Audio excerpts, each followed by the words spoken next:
Bien, bueno, muy buenas tardes a todos. Bienvenidos a la primera edición de este año del ciclo de seminarios para una sociedad abierta. Mi nombre es Matías Silivitsky, soy el Managing Director del Centro Friedman Hayek y es un gusto darles la bienvenida a este primer webinar de este ciclo, que la idea es justamente dar a conocer la producción académica, ya sean papers publicados o works in progress, de los fellows y los asistentes de investigación de este centro de investigación, el Centro Friedman Hayek. Hoy tenemos el gusto de que exponga el doctor Nicolás Kachanowski, quien va a presentar un paper que, bueno, ¿no? Es el propósito es ver si la dolarización puede poner ciertos límites a un líder populista en general y en particular al caso de Rafael Correa en Ecuador.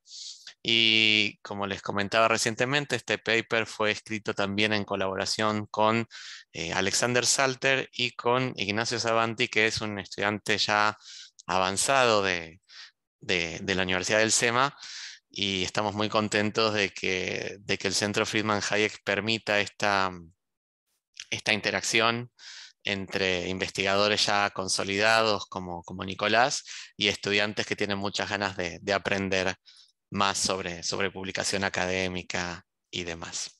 Entonces, para concluir esta breve presentación y ya dejarlos a cargo de Nicolás esta tarde, Nicolás es licenciado en Economía por la UCA, máster en Economía y Ciencias Políticas por ESEADE y PhD en Economics por la Suffolk University. Actualmente es Associate Professor of Economics en la Metropolitan State University of Denver. Es también Senior Fellow del American Institute para el Economic Research, o investigación económica, en el proyecto Sound Money Project, que bueno, ahora nos dirás más detalles, Nicolás, pero veo que el paper está afiliado dentro de esta afiliación institucional, publicado, mejor dicho, dentro de esta institución en colaboración con los otros coautores. Y en algunas de las muchas publicaciones que tiene Nicolás, que es un investigador muy prolífico, es autor de Monetary Equilibrium and Nominal Income Targeting, coautor junto a Peter Levin de Austrian Capital Theory, Survey of the Essentials y Capital and Finance, Theory and History. Ha publicado artículos académicos en journals y publicaciones como Journal of the History of Economic Thought, Review of Financial Economics, Quarterly Review of Economics and Finance, Journal of Institutional Economics, Public Choice, The Journal of Economic Behavior and Organization, Southern Economic Journal y The Review of Austrian Economics, entre muchos otros. Actualmente, Nicolás es presidente de la Association of Private Enterprise Education. Está también en el directorio de la Mont Pelerin Society y es miembro del comité académico del Instituto Acton Argentina. Es editor del Journal Libertas, segunda época, y es parte del comité editorial de The Review of Austrian Economics y The Economist's Voice. También publica columnas en diversos medios de comunicación argentinos como La Nación, Infobae, El Cronista, Perfil y Ámbitos, entre otros. Bueno, les había comentado que era prolífico Nicolás y esta mini biografía ya lo está comentando. Así que es un gusto realmente contar con tu presencia esta tarde.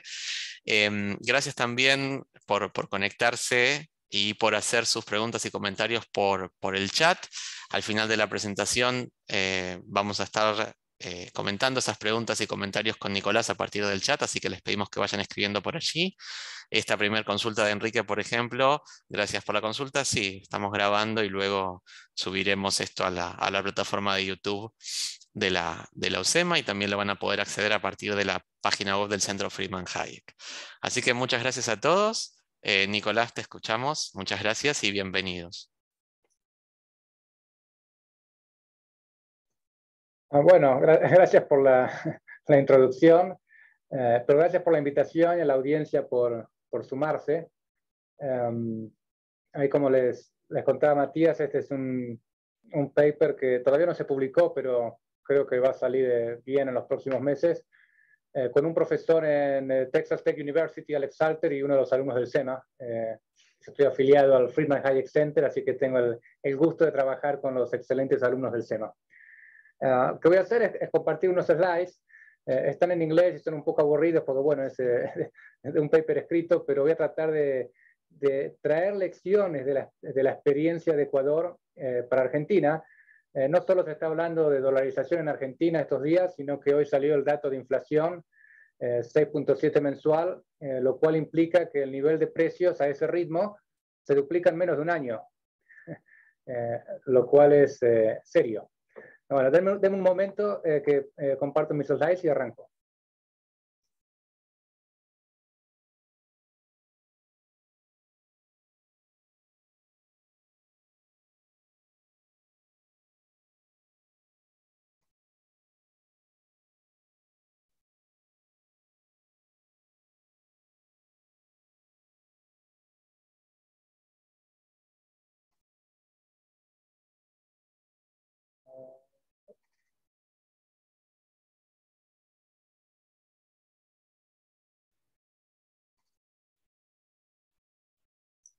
Mientras tanto, aprovecho para comentar que les voy a dejar en el chat las direcciones web para acceder al canal de YouTube y poder volver a ver esta presentación luego. Gracias.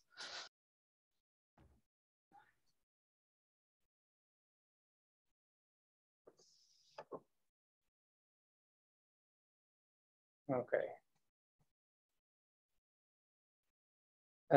Si alguien tiene interés en leer el paper completo, me avisa y les hago llegar, pero tienen el link en mi página web. Bien, como acá. Okay. Entonces, primero una introducción del contexto, ¿no? Perdón, ahí está el título. ¿Puede la dolarización funcionar como una restricción a un líder populista? En verdad es restricción a cualquier líder, ¿no?, que intente excederse con los usos del poder del Estado. Pero este paper usa el caso de Rafael Correa como, ¿no?, como ejemplo, como ilustración. Pero un poco el contexto. Si miramos, ¿no?, el cambio de siglo, del siglo XX al siglo XXI, vemos el surgimiento de los nuevos populismos de izquierda.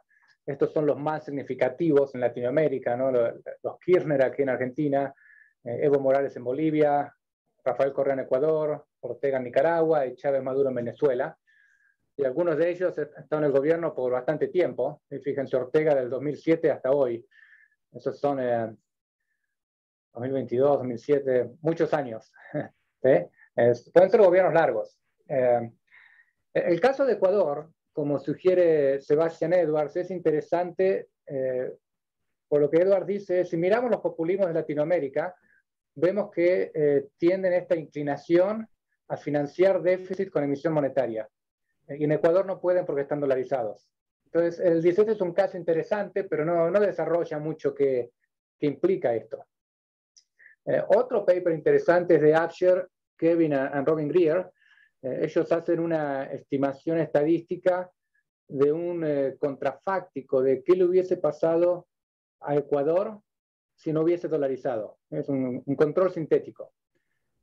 Y lo hacen para populismos en Latinoamérica, los populismos poderosos, aquellos que pudieron reformar la Constitución. Correa pudo, los Kirchner no pudieron, por lo tanto no son parte de su análisis. Entonces, estiman, bueno, ¿cuál es el costo económico de un populismo fuerte? Y en todos los casos les da que el costo es alto. Lo interesante es que hay un país que les da que no tiene costo, tiene un costo bajo. Y ese es Ecuador. Y es el único país de todos los populistas que ellos miran que está dolarizado. Con esto no quiero decir, por supuesto, que Rafael Correa no haya generado costos en Ecuador. Lo que quiero decir es cuando se hace este análisis estadístico, Ecuador sobresale como el país donde estos costos son menores que si no hubiese estado dolarizado. Lo cual abre la pregunta, ¿es posible una reforma monetaria o un régimen monetario de este tipo que funcione como una protección institucional? Entonces, lo que queremos hacer en este paper es mostrar un par de ejemplos de cómo esto sucede.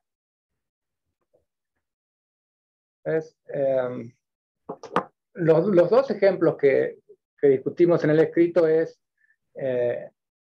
el fallido intento de Correa de emitir lo que hoy llamaríamos el primer Central Bank Digital Currency, el primer intento de dinero digital estatal. Lo llamaba dinero electrónico.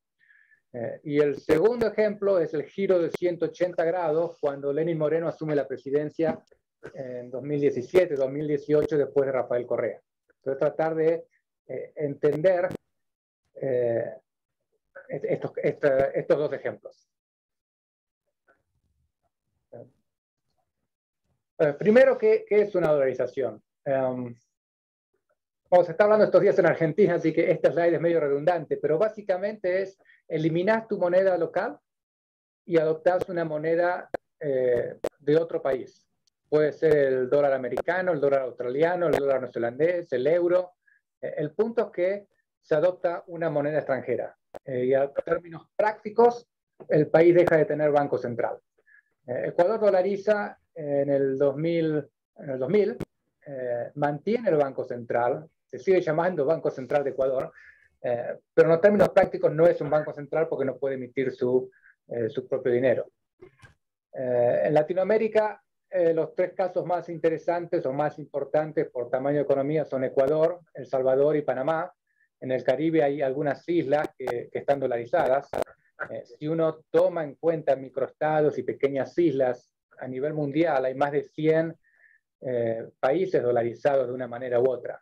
Por lo tanto, la idea de no tener dinero propio a nivel país no es necesariamente una rareza o una locura. Sucede.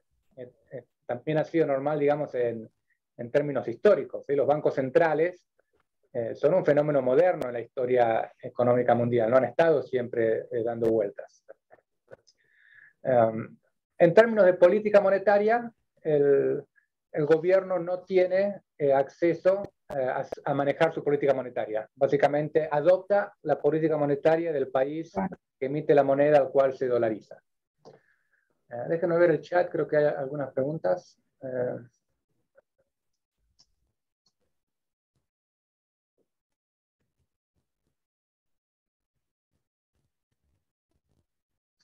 Ok, creo que algunas de estas preguntas las podemos ver mejor al final, pues nos van a sacar un poco de la línea de la presentación. Así que si me olvido al final, recuérdenme, no hay problema.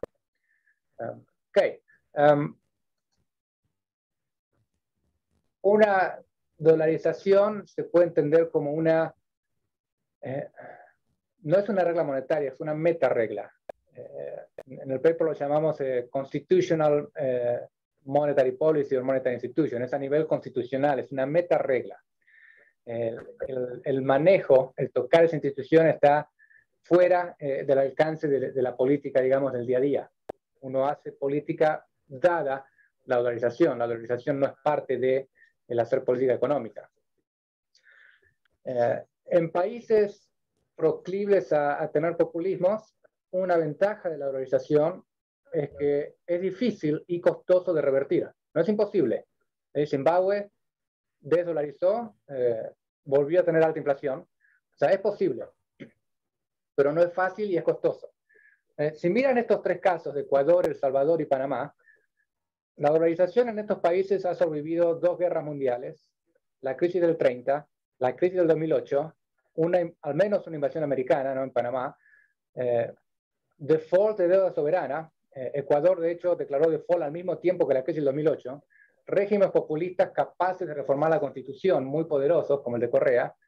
Desastres naturales como terremotos, shocks negativos como el Niño. Es decir, es una institución fuerte. No es fácil de remover. No es decir, bueno, me voy de la convertibilidad y salgo. No es tan fácil. Es más robusta que una convertibilidad. Correa, posiblemente el presidente más popular en la historia de Ecuador, con el poder de reformar la Constitución, no pudo eliminar la dolarización de Ecuador.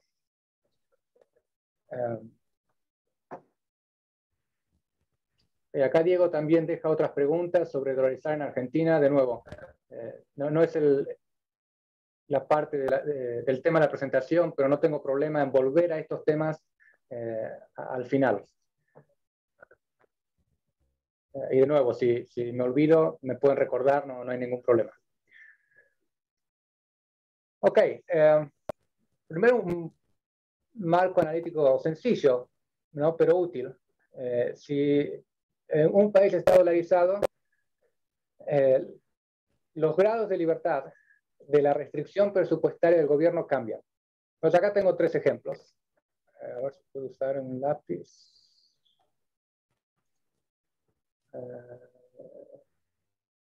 No, ok, bueno, no importa.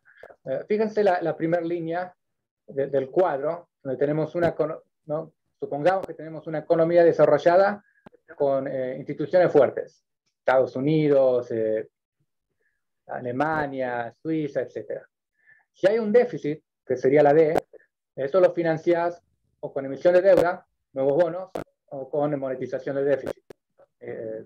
Cambio en M, cantidad de dinero. Si tenés un régimen populista con acceso a su propio dinero y tenés déficit, lo podés financiar con deuda, amortización, y ahí puse una X.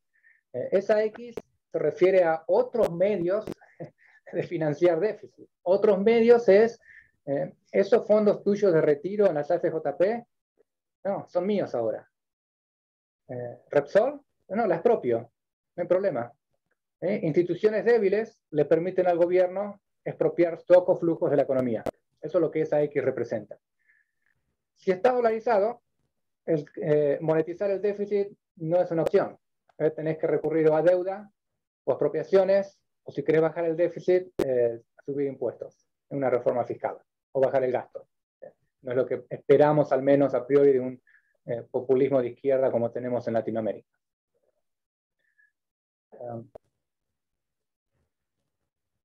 Entonces, las variables que el gobierno tiene para financiar el déficit cambian, por lo tanto, su comportamiento puede cambiar, especialmente porque el costo político de mover bonos, inflación, etcétera, es distinto. Por ejemplo, aumentar impuestos tiene un alto costo político, porque el votante ve claramente que él está dando más dinero al gobierno. Aumentar deuda es menos costoso políticamente, pues no relaciono que la deuda que emito hoy en el fondo son más impuestos que tengo que pagar de una manera u otra. Y quizás es a largo plazo. Por el otro lado, si el monto de deuda es alto, tengo un límite de cuánta deuda puedo emitir. Ahí no es ese asterisco. El costo es bajo, pero tengo un límite. Bajar el gasto público para estos gobiernos suele ser políticamente hablando un costo alto, por lo tanto no lo quieren hacer. Y las expropiaciones o confiscaciones, bueno, son más un signo de pregunta dependiendo quizás de qué tan hábil sea el gobierno en presentar una retórica de estas confiscaciones. El votante medio lo va a ver como un acto de recuperar soberanía, o lo va a ver como un ataque contra la propiedad privada y el que sigue en línea soy yo y esto no me gusta. No sé, depende del caso cómo se lo pueda manejar. No me parece obvio que vaya para un lado o el otro. Entonces, al cambiarle los costos, los incentivos, le cambia el comportamiento al populista de turno. Algunos trucos que intentó Correa para tratar de lidiar con el no tener acceso al Sucre. Cuando asume, comienza una retórica muy populista, muy antagónica contra mercados internacionales, Estados Unidos, etc. El motivo de esa retórica fue no solo apelar al votante local, quizás, sino bajar el precio de los bonos, aumentando lo que se percibe como riesgo país de Ecuador. Una vez que el precio de esos bonos baja, recompra los bonos y remite deuda, todo esto financiado con su amigo Chávez Maduro en Venezuela. Y esto lo sabemos pues se filtraron grabaciones del ministro de Economía explicando que la estrategia era esta: hacer bajar los precios de los bonos, aumentando la percepción del riesgo país para hacer el canje con Venezuela. Otra cosa que hizo fue emitir deuda con China, que en vez de pagarlo con dólares, se iba a pagar con los recursos provenientes de la explotación del petróleo. Y no sé si recuerdan, Correa expropió nacionalizó industrias petroleras por este acuerdo con China. Y un tercer caso de cómo intentó flexibilizar esta restricción de la dolarización fue la emisión del dinero electrónico, que es la parte que explicamos en un poco más detalle en el paper.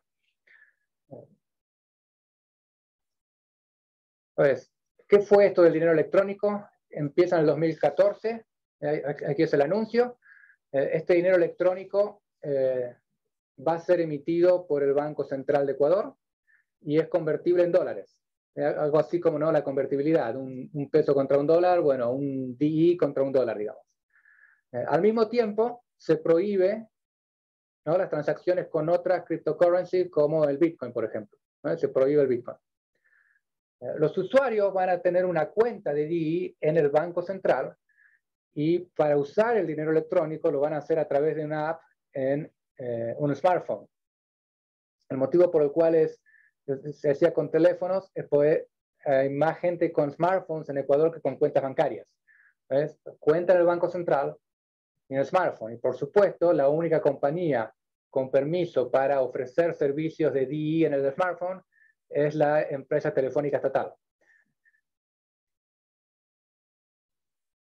¿Qué está haciendo Correa con esto? Lo que esperaba era tener el primer año que se abrieran unas 500.000 cuentas de DI en el Banco Central. 4 años más tarde, 2018, tenemos 410.000 cuentas abiertas, pero solo la mitad estaban activas. Intentamos buscar, incluso hablando con gente en Ecuador y del Banco Central de Ecuador, y no pudimos tener acceso a cuántas de estas cuentas pertenecían a empleados públicos. Pues la sospecha es que Correa, requería a los empleados públicos abrirse una de estas cuentas, pero ese dato no lo hemos podido encontrar. Las operaciones del dinero electrónico no cubrían los costos y eventualmente se elimina el DI, se cancela y se vuelve para atrás. Fue un proyecto que no funcionó. El timing en que Correa anuncia este DI es interesante, porque coincide cuando el MB+, el riesgo país de Ecuador, se duplica, más o menos, ¿no? De 500 puntos básicos a 1.500 puntos basis points. Entonces, lo que Correa estaba buscando hacer era buscar recursos fiscales. Y este DI lo emite el Banco Central, donde hay reservas en dólares. Al mismo tiempo le obligo a los bancos de Ecuador traer sus reservas y ponerlas en el Banco Central, y si logro que la gente use el DI en lugar del dólar, en el mercado circula el DI, en el Banco Central están las reservas. Por lo tanto, le puedo decir al Banco Central, dame un préstamo de reservas, te lo devuelvo en algún momento futuro a 0 interés. Es una manera de financiarse barato, digamos, con las reservas en dólares, pero para que esto funcione, la gente tiene que usar el DI para hacer sus transacciones en lugar de los dólares.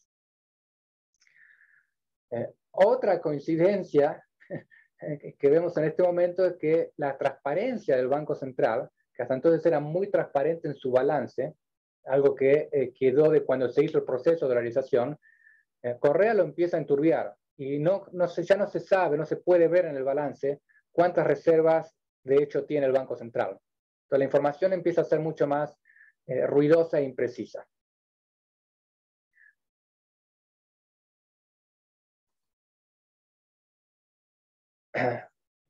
Un motivo por el cual falla es si voy a usar DIs, dinero electrónico en lugar de dólares, tengo que creer en el sistema. Y Correa no solo no era creíble, sino que no podía generar credibilidad. Para el 2014 ya lo conocemos bien. Declaró default. O sea, no estaba en capacidad de producir la credibilidad para que el proyecto funcione. Entonces, el DI no se demandaba y no se usaba. Es importante, y esto me lleva a lo que veo en Argentina estos días, hablando del tema de dolarización. Una cosa es no tener credibilidad, otra cosa es no tengo credibilidad, pero la puedo construir. El problema de Correa y el problema que veo en Argentina es que no hay credibilidad y no la puedo generar. Pero si no la puedo generar, la tengo que importar de alguna manera. Y eso es lo que una meta regla como una dolarización hace.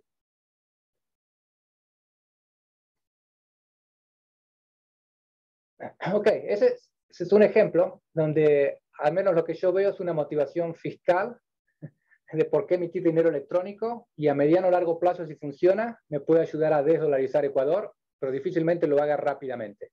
Pero sí rápidamente puedo empezar a manotear dólares del Banco Central. El otro caso es cómo esta restricción presupuestaria alterada, con menos grados de libertad que tiene en Ecuador, le afecta la dinámica política. Si estoy dolarizado, no puedo, para decirlo directamente, imprimir billetes para comprar political loyalty. Senadores y diputados, jueces, sindicatos, fuerzas armadas, policía, ejército, etc. En la medida que la economía crezca y la torta se expanda, puedo usar esa expansión para comprar estos loyalties. Cuando la economía se empieza a estancar, que es lo que eventualmente sucede en Ecuador, ya no tengo una torta que se expande para manotear nuevos recursos para mantener la estabilidad política. En Ecuador esto es importante porque tiene un mercado político muy fragmentado. No es como Estados Unidos, que tienen los demócratas, republicanos y algún que otro pequeño partido. Tenés quizás, no sé, 20 partidos políticos distintos. Lo que hay son coaliciones. Es algo así como Cambiemos, que está Coalición Cívica, los radicales, el PRO y quizás algún otro. El tema de las coaliciones es que son más inestables. La coalición comparte el objetivo de corto plazo de ganar la elección, pero son competidores en el objetivo de largo plazo de ver quién es el próximo presidente, digamos. Hoy lo vemos a gobernador de Jujuy, que me fue el nombre, Morales, ¿sí? Compitiendo con quién del PRO a ver si él es presidente o va a ser alguien del PRO, y escuchamos de Cambiemos expresiones que el próximo presidente tiene que ser radical, ¿sí? Es más inestable, pues son partidos que hacen un acuerdo en lugar de ser un partido.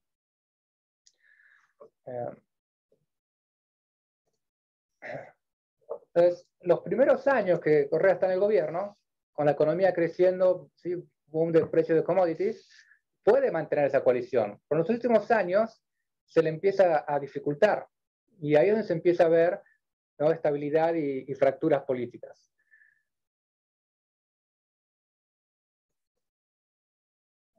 Lenín Moreno.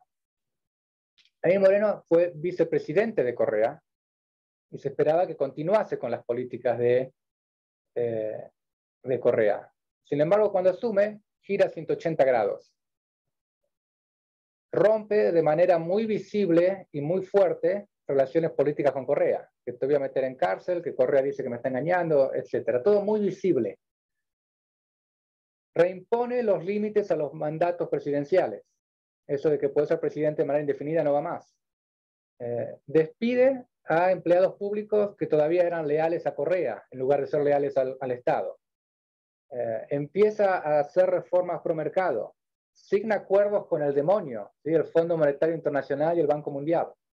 Es el primer presidente ecuatoriano en visitar a un presidente norteamericano en 17 años. Un giro muy fuerte, no solo en política, sino en símbolos. Hay dos maneras de entender esto. Una es, bueno, Moreno aprendió de su experiencia pasada cuando estuvo en la administración de Correa. Él siempre tuvo las buenas intenciones de maximizar el social welfare. Su learning by doing le enseñó que tenía que girar 180 grados. A esto lo llamo la visión romántica, ¿no?, de la política. La otra visión es que él está reaccionando de manera racional a un nuevo contexto económico. La torta no se expande más, tengo que buscar recursos, no puedo imprimir sucres. Entonces tengo que enviar un signal muy fuerte y claro que rompí relaciones con Correa. Yo vengo de ser su vicepresidente. Fue presidente por 10 años. ¿Quién me va a creer si digo, no, cambié de opinión? Y la credibilidad no se construye con palabras, no se construye con mayorías circunstanciales en el Congreso, se construye con un costo. Y el costo es afrontar en el corto plazo un costo financiero, político, lo que fuera, y ese es el signaling de que estoy comprometido con el proyecto a largo plazo. Si estoy dispuesto a pagar este costo en el corto plazo, pues no estoy mirando qué me dice la encuesta hoy, qué me va a decir mañana, tengo un camino definido. Y esta es lo que llamo la visión public choice de lo que hizo Lenín Moreno. Tengo que mandar una señal muy clara y fuerte al mercado que definitivamente no estoy con Correa. Entonces lo voy a amenazar que lo mando a la cárcel, le hago las reformas, le despido a su gente, pago todo este costo para decirle al mercado, evidentemente cambié, te tengo que convencer dado mi pasado. Bueno, popularidad de Lenín Moreno no reflotó y no fue reelecto. Pero si comparamos lo que sucede en otros países que no están dolarizados, por ejemplo Venezuela y Argentina, con populismos, vemos que cuando hay un cambio de autoridad, de Chávez a Maduro, de Kirchner a Alberto Fernández, hay una continuidad de las políticas. No hay un giro de 180 grados como vimos con Lenín Moreno. Tienen acceso al impuesto inflacionario, entonces pueden seguir financiando esa política.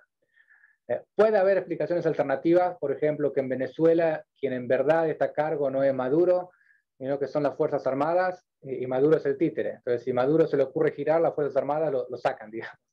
Pero el punto es que ese acceso a una variable para financiar gasto me permite mantener una línea de comportamiento que si no la tengo, no la puedo seguir. Ok, entonces, en resumidas cuentas, si miramos para resumir la posición, los populismos fuertes en Latinoamérica, Ecuador es un caso particular, uno, pues está dolarizado, dos, porque los análisis que estamos viendo que se están publicando sugieren que la dolarización sí le pone un freno a Correa. La dolarización no te va a evitar votar a un populista, pero sí te va a ayudar a ponerle un freno. Y recuerden que el rol de las instituciones no es maximizar la capacidad de hacer política, es minimizar la capacidad de daño del gobierno. Entonces, dos ejemplos de este límite. Uno, el intento de ir alrededor de la dolarización con el dinero electrónico, fracasó, porque la gente quiere el dólar, punto. Y dos, el giro en 180 grados del proyecto populista cuando Lenín Moreno asume. Y con esto podemos hacer preguntas, discusiones y lo que quieran. Veo que el chat ha estado algo activo, así que imagino debe haber varias preguntas sobre este tema, ya sea de Ecuador o de Argentina, dado lo que se ha estado hablando en las últimas semanas.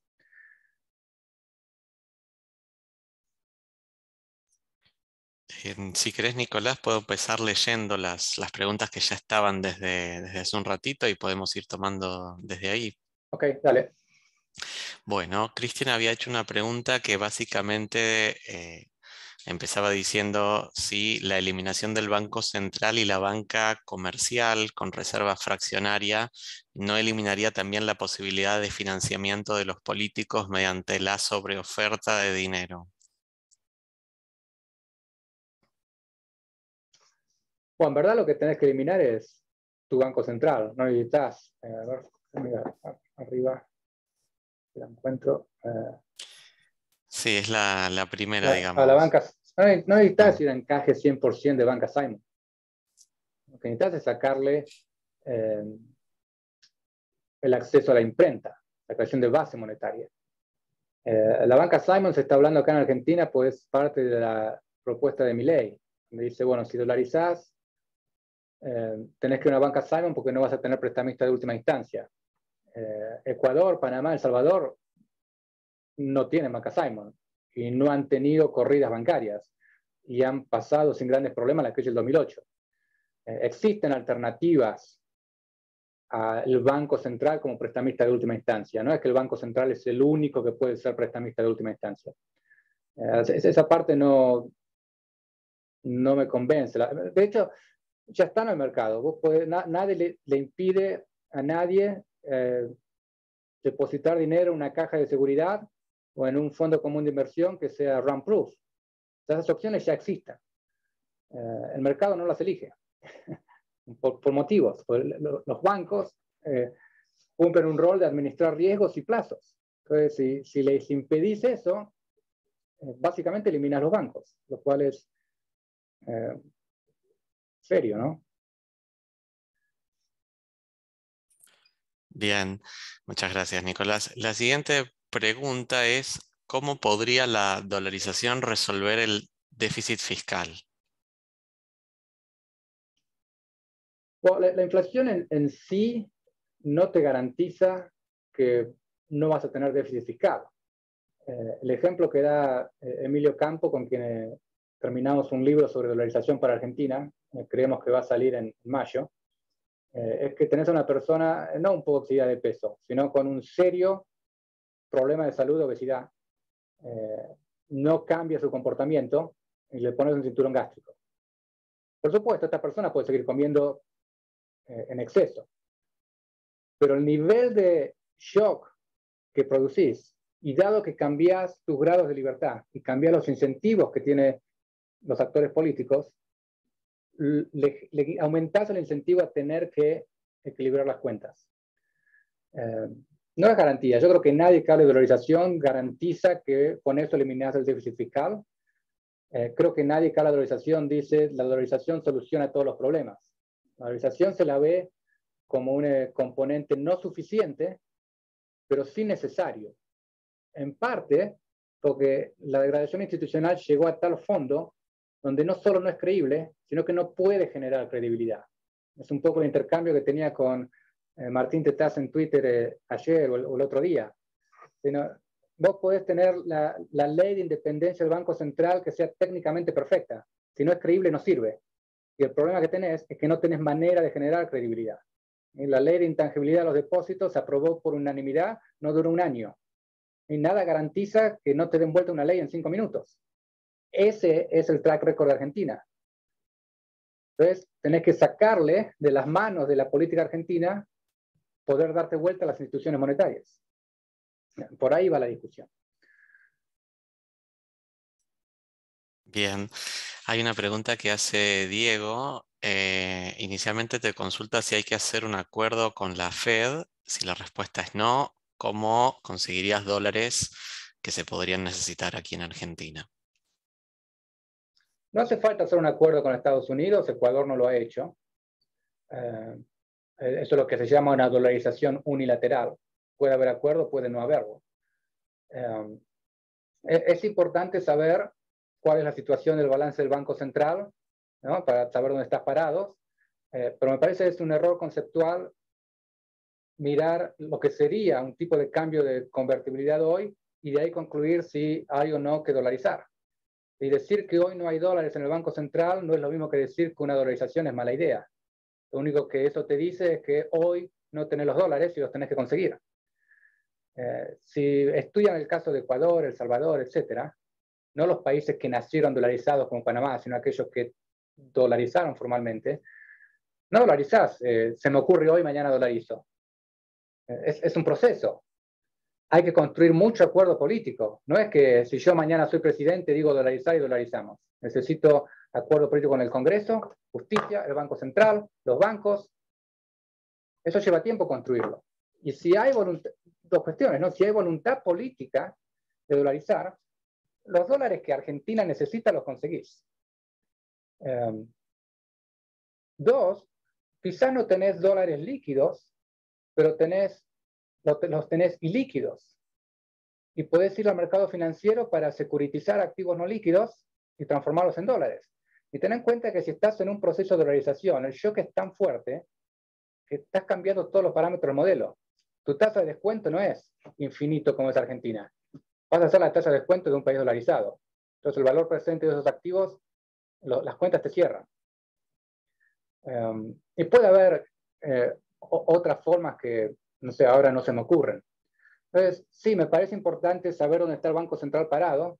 El error me parece definir el tema de dolarización en base a un número que es coyuntural, que mañana ya es viejo. Bien, muchas gracias, Nicolás.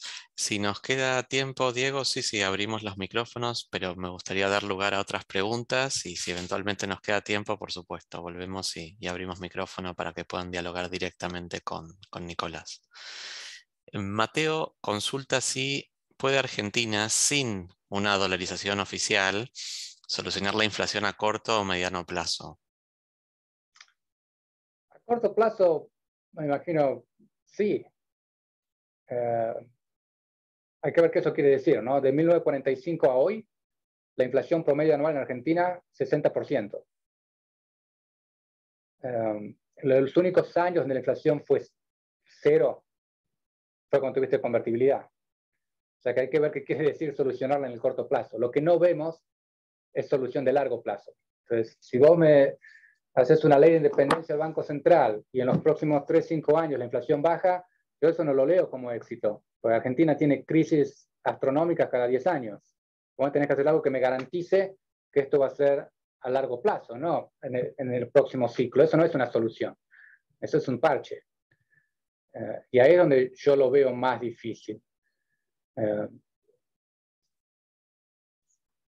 ¿Cómo hacer política monetaria? Se sabe, basta con leer cualquier manual de macro.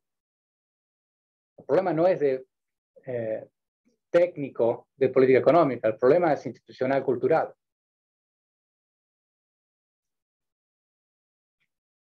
Bien, Manuel nos hace la siguiente pregunta, es si ves viable como forma de obtener parte de la financiación para la dolarización DEX de Brasil y México. Perdón, ¿me repetís la última parte? Sí, si ves viable como para obtener financiación para realizar una dolarización, pone DEG mayúscula de Brasil y México. Que Brasil y México financien a Argentina para, digamos, tener los dólares para dolarizar, puede ser. Sería una deuda, ¿no? con otros países. Y mira, préstame estos dólares, te los devuelvo a este plazo con esta tasa. Sí, no se me ocurre ahora, ¿por qué no? Alguien que sea más experto en política internacional conocerá mayores los detalles de ese tipo de acuerdos, pero en principio, sí, podés ir al Fondo Monetario Internacional y decirle, mira, cambio, te voy a pedir una deuda para financiar reformas estructurales, no financiar gasto corriente, que es la idea de los créditos del Fondo Monetario Internacional. Puedes ir a bancos de inversión, no hacer un consorcio de bancos, no es que tenés que ir todo a uno. Hay alternativas, no puedo dar una lista. En este tema también Julio te consulta si se podrían emitir bonos para tener dólares en el Banco Central. Bueno, en principio sí, es lo que hacía Cambiemos, o al menos es lo que Cambiemos decía que estaba bien hacer. Pero cada vez que se criticaba Guarda con el aumento de los pasivos, ¿no? de las LELIC, LEVAX, respondían, bueno, pues lo usamos para comprar dólares. Eso es como ir a la casa de cambio y comprar dólares en vez de con pesos frescos con la tarjeta de crédito. Eventualmente la tarjeta de crédito la tenés que pagar. Y el problema que tenés es que el interés al cual no te capitaliza tu deuda en tarjeta de crédito es mayor que el retorno de los dólares. Entonces, tomar reservas emitiendo deuda es una manera de comprar tiempo y hacerte las reservas hoy y después devolverlas en algún momento futuro. Sí, es posible, hay que no hacer los números y pensarlo bien. Un poco en línea con este final de tu respuesta, Gustavo te consulta por los actores que implementarían la dolarización. Te pregunta quién la impulsó o la impuso en Ecuador y quién lo haría en Argentina. Ecuador es interesante, pues nadie quería dolarizar y ahora todos en Ecuador quieren ser los padres de la dolarización. Según a quien les preguntes, hay distintas versiones. La dolarización en Ecuador fue muy exitosa. El anuncio, no la ley, el anuncio de dolarizar mató la corrida bancaria. Se anunció el domingo, el lunes a la mañana no había más corrida bancaria. No se había ni siquiera escrito la ley todavía, o presentada. Mira, hay dos maneras de responder esa pregunta. La primera es que la impuso el mercado, pues la gente ya se había dolarizado, como en Argentina. Ahorran en dólares y no en sucres. Eso es lo que es una dolarización informal, no bottom-up. En términos formales, fue el presidente Mahuad quien más empujó el proyecto. Pero de nuevo, tuvo que torcerle el brazo al Banco Central porque el Banco Central no quería dolarizar y tuvo que hacer acuerdos políticos con un Congreso que tiene muchos partidos políticos, no 2 o 3 grandes. Y eso hay que tenerlo en cuenta. No es que gano las elecciones, soy presidente y puedo dolarizar. No es tan sencillo. O sea, que ¿quién lo haría en Argentina? Por supuesto necesitas un presidente convencido, pero también necesitas apoyo en el Congreso, el Banco Central y al menos ciertos actores del mercado. ¿Sí? El sector bancario lo vas a tener que tener de tu lado. Le tenés que explicar por qué una dolarización los va a beneficiar. Si miras la capitalización de mercado de los bancos de Argentina al lado de países dolarizados, mejor estar en un país dolarizado, por ejemplo. Muy bien, muchas gracias, Nicolás. Gracias a todos los que están haciendo consultas y comentarios. No hay, ya veo más preguntas, sino bastantes comentarios y ganas de por ahí dialogar, y por la tecnicidad de los términos está bueno que lo hagan oralmente, así que si les parece podrían ir levantando la mano virtual de Zoom los que tengan ganas de seguir conversando con Nicolás para habilitar micrófono. Y mientras tanto te consultan cuál es el rol de un banco central en un país dolarizado. Puede variar. Hay distintas maneras de dolarizarse. Una dolarización no es que tiene una sola receta. Por ejemplo, en Ecuador y El Salvador administran un fondo de liquidez de emergencia. Pueden tener algún rol regulatorio del sistema financiero. Panamá no tiene banco central, nunca lo tuvo, y no hay ningún problema. Es más, en un caso como Argentina, yo me inclinaría directamente a eliminar el banco central. Me inclinaría a demoler el edificio para que no haya ninguna inclinación psicológica de volver a emitir el peso, al menos en el corto plazo. Hace 20, 30 años podemos ver de volver a tener peso. O sea que no es que hay un rol definido o indefinido. Puede tener distintos roles según cómo suceda en cada caso. En el caso de la zona euro, por ejemplo, los bancos centrales de cada país funcionan como conexión entre los bancos del país, el Banco Central Europeo, y acceso a fondos de liquidez de emergencia, ¿no? El prestamista de última instancia.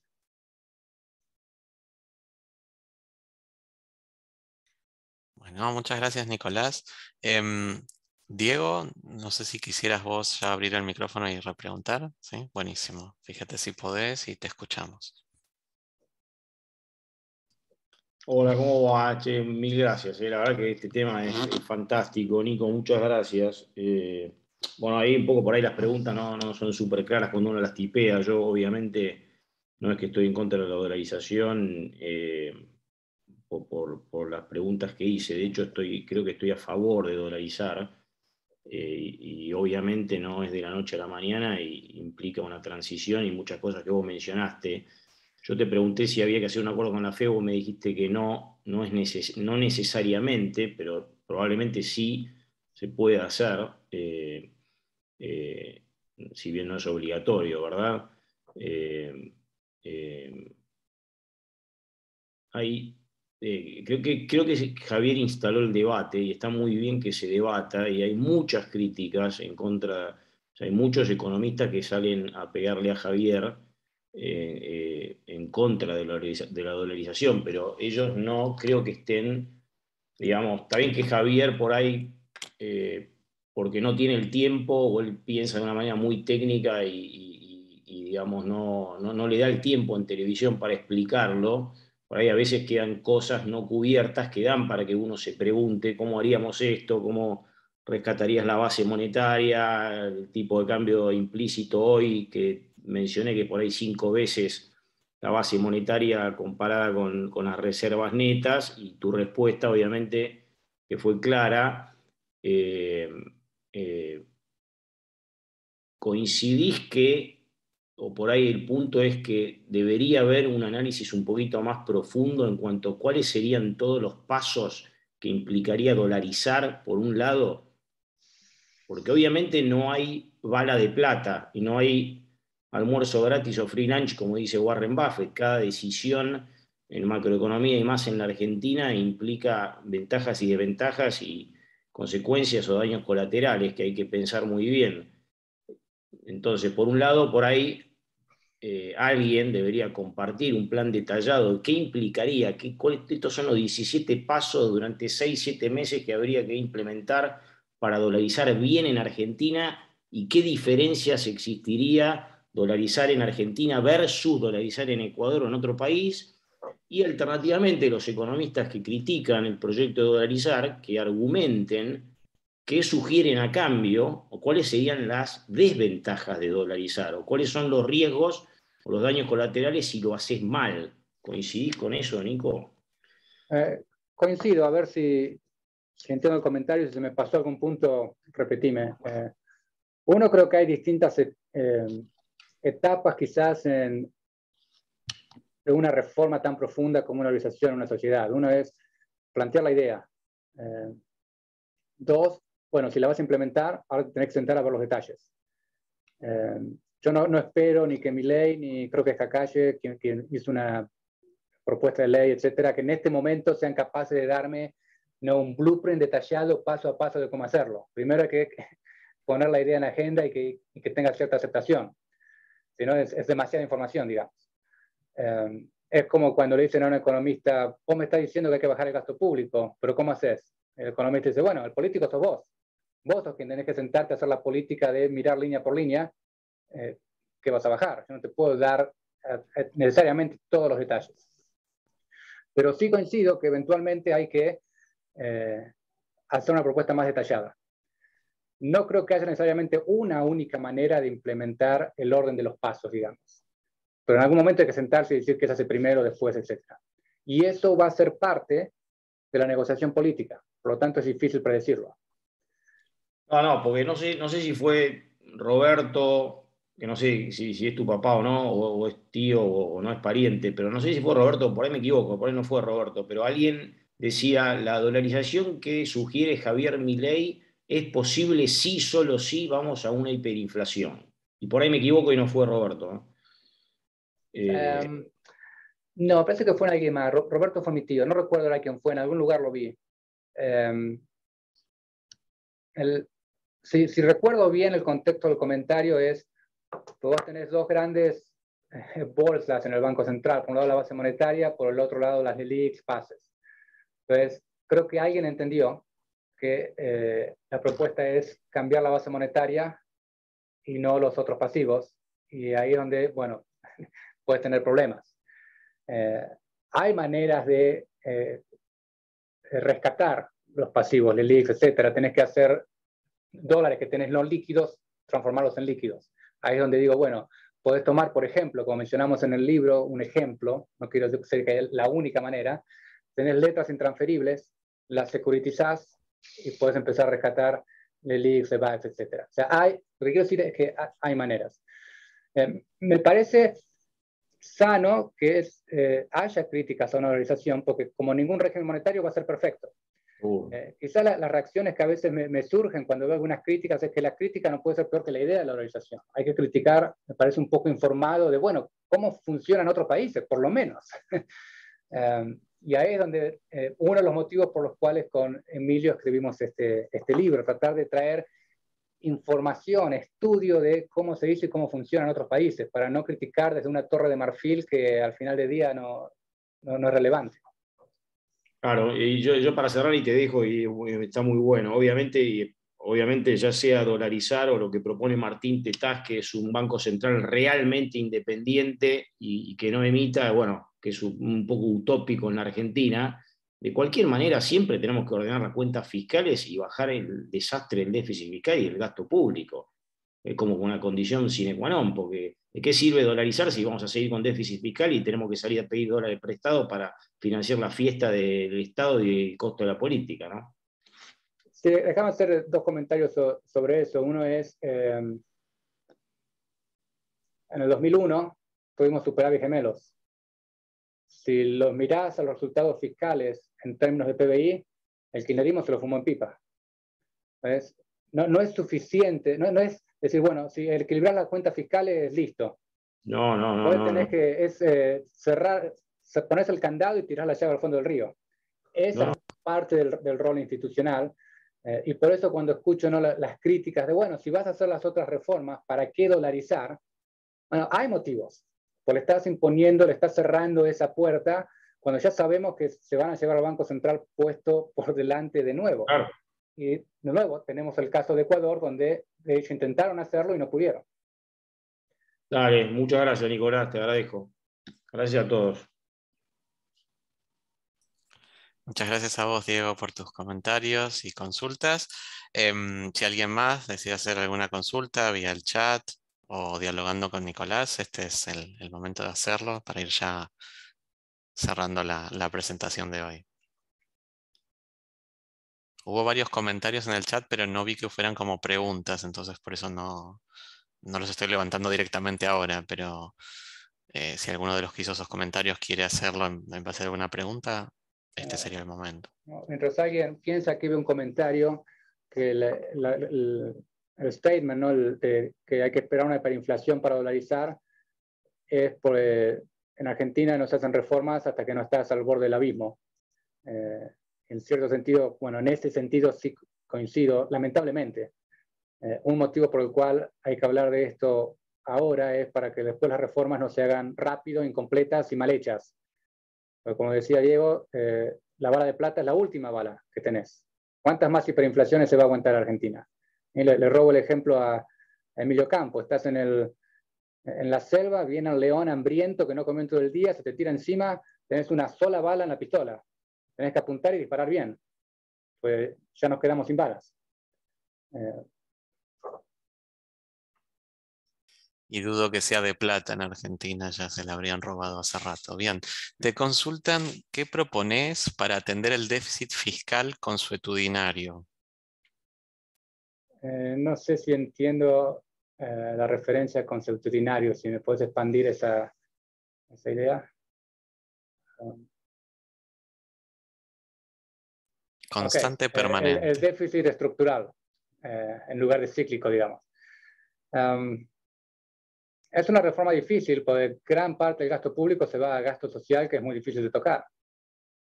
Lo cual no quiere decir que no haya que hacerlo, porque no hacerlo es muy costoso. Esto es otra cuestión con la cual hay que tener cuidado. No es que si haces una reforma, sea dolarización o la que fuera, es un ajuste, y si no, es no ajuste. El ajuste lo tenés de todas maneras.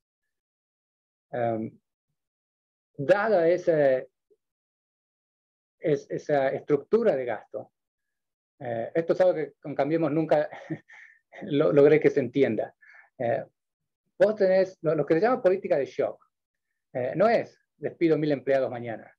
Una política de shock es vos cambiás tu política, tus instituciones, tus leyes hoy, y los efectos son graduales. Por ejemplo, dar un ejemplo para ilustrar lo que estoy queriendo decir. Entonces, hoy emite una ley que me dice, mañana las retenciones bajan de 10 a 8, el año que viene de 8 a 6, el año que viene de 6 a 4. Entonces, el cambio lo haces al instante, pero el efecto es gradual. Si eso lo haces con una reforma, en el caso de una dolarización, que por venir de afuera y ser meta reglas, ser constitucionales, muy difícil de revertir, te genera un shock de credibilidad al instante. Y eso es lo que te ayuda a financiar esa transición. De nuevo, no tengo un plan línea por línea, ¿no?, de qué cuentas bajar y cómo. Lo que tengo en mente es más una estrategia de cómo encarar el problema. Y es quien está, me parece, en el gobierno con los números enfrente y pidió el voto para tomar las decisiones difíciles, quien tiene que sentarse y armar el plan al detalle. Y es su responsabilidad y para eso nos pidieron el voto y el acceso al Estado.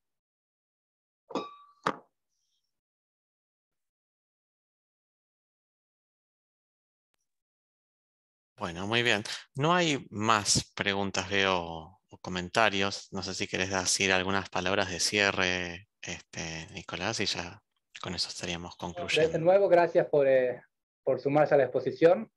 Cuando agendamos esto, el tema de dolarización no estaba en la agenda de la discusión de Argentina, así que el timing fue casualidad. Les dejé en el chat el link a mi página web, ahí en el homepage, si scrollan para abajo, tienen el link al texto del paper que presenté hoy. Y cualquier cuestión sobre este tema, lo que quieran, me pueden escribir. Espero indirectamente los haya incentivado a leer el libro con Emilio Campo, que espero salga en mayo. Y pronto, si me buscan en la red, vamos a compartir el sitio web del libro, donde vamos a subir el prólogo y van a tener una sección de preguntas frecuentes sobre dolarización, que dado los comentarios que he visto las últimas semanas, creo que va a ser interesante. Muchísimas gracias, Nicolás. Un gusto haberte recibido en esta primera edición del ciclo de seminarios para una sociedad abierta. En pocas semanas, apenas comienza el mes de mayo, los esperamos para una nueva edición a cargo del doctor Julio Elías. Y mientras tanto, les deseamos todo lo mejor y les agradecemos por haberse conectado esta tarde. Muchas gracias a todos. Hasta luego.